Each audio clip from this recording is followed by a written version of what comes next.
अस्सलाम वालेकुम viewers, how are you. आप देख रहे हो मेरा YouTube channel English literature and linguistics. आज की इस वीडियो में हम डिस्कस करेंगे critical analysis of the short story the nightingale and the rose by Oscar Wilde. तो हम देखेंगे कि किस तरह से हम इसकी क्रिटिकल एप्रिसिएशन कर सकते हैं और इसके अलावा जो राइटर ने इसमें इसको किस तरह से क्रिटिकली एनालाइज किया है, इसमें कौन कौन सी लिटरेरी डिवाइसेस वगैरह या कौन कौन सी क्रिटिकल एप्रिसिएशन यूज़ हुई है। तो देखते हैं इस वीडियो में, चलते हैं वीडियो की जानिब और डिस्कस करते हैं critical analysis of the short story The Nightingale and the Rose by Oscar Wilde. Critical analysis of the nightingale and the rose by Oscar Wilde. तो क्रिटिकल एनालिसिस देख लेते हैं।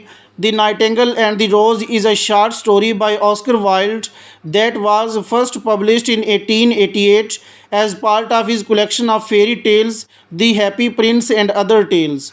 तो नाइटिंगेल एंड द रोज़ जो है एक शार्ट स्टोरी है Oscar Wilde की, जो कि पहली दफ़ा 1888 में पब्लिश हुई, जो कि फेरी टेल्स की कलेक्शन का हिस्सा भी रही, the happy prince and other tales का।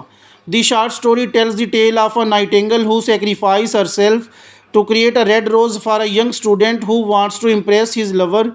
तो ये स्टोरी जो है हमें बताती है उस कहानी को कि नाइटिंगेल की कहानी को, जो अपने आप को कुर्बान कर देती है एक रेड रोज़ बनाने के लिए, एक यंग स्टूडेंट के लिए जो अपने लवर को इम्प्रेस करना चाहते हैं। However despite the nightingale's effort the lover rejects the rose and the nightingale dies alone. ताहम नाइटिंगेल्स की एफ़र्ट्स या कोशिशों के बावजूद जो स्टूडेंट की लवर होती है वो इस रोज़ को रिजेक्ट कर देती है और जो नाइटिंगेल होता है वो अकेली मर जाती है।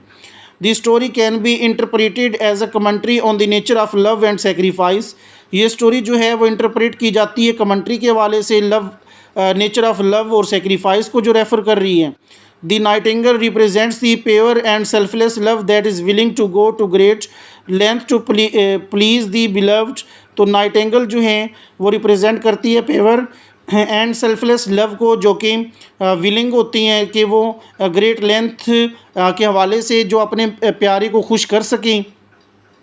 However, the lover's rejection of the rose suggests that love is often shallow and driven by materialistic desires.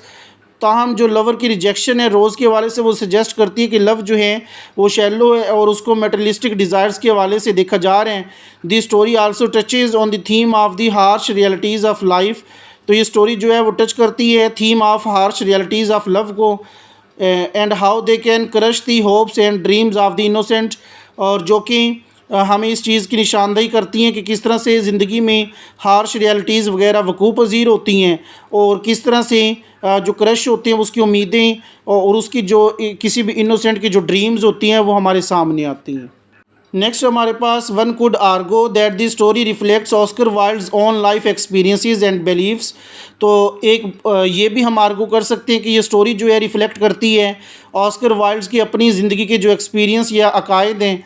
Wild was known for his flamboyant and unconventional lifestyle and his views on love and society were often at odds with those of his contemporaries. तो Wilde जो हैं वो जाने पहचाने फ्लेमबॉयंट और unconventional lifestyle के हवाले से जाने जाती हैं और उसके जो व्यूज़ हैं लव और सोसाइटी के मुतालिक वो ओड किस्म के हैं। और क्योंकि जो उसके स्कैंडल्स बने थे वो इस वजह से जो उसके व्यूज़ हैं इन चीज़ों के बारे में, लव और सोसाइटी के बारे में, बड़े ओड किस्म की हैं। The nightingale and the rose can be seen as a critique of societal norms of Wilde's time which placed a great emphasis on superficiality and materialism. Nightingale और रोज़ जो है वो देखी जाती है क्रिटिक सोसाइटल नॉर्म की जो Wilde's के टाइम को रेफ़र कर रही है, यानी जिस दौरान वाइल्ड्स टाइम ने अपनी ज़िंदगी गुजारी उस वक्त को रेफ़र कर रही है और जो कि एक ज़ोर देती है मटेरियलिज्म या सुपरफिशियलिटी को। However, the story has also been criticized for its pessimistic and fatalistic view of love. ताहम ये स्टोरी जो है वो ये भी क्रिटिसाइज़ करती है कि उसकी जो पेसिमेटिक या फेटलिस्टिक व्यू होते हैं लव के मुतालिक। Some readers have argued that the nightingale sacrifice is ultimately pointless. तो कुछ रीडर जो हैं वो आर्गो करती हैं कि नाइटिंगेल की जो कुर्बानी है वो पॉइंटलेस होती है as it does not lead to the happiness of the lover और द नाइटिंगेल। और जो कि मतलब लीड नहीं करती हैप्पीनेस जो होती है लवर की नाइटिंगेल के हवाले से। Others have criticised the story for its lack of nuance as it presents a simplistic and idealized view of love that does not take into account the complexities of human relationship. तो दूसरे जो है criticise करते हैं story को उसकी lack of नियंस के बारे में, जो रिप्रेजेंट करती है इसकी सिंपलिस्टिक और आइडियलाइज व्यू ऑफ लव के जो रेफ़र करते हैं, जो कि किसी भी ह्यूमन रिलेशनशिप में कम्प्लेक्सिटीज़ को ज़ाहिर कर रही हैं। तो कंक्लूजन है, in conclusion the nightingale and the rose is a thought provoking and poignant story that raises important question about the nature of love and sacrifice।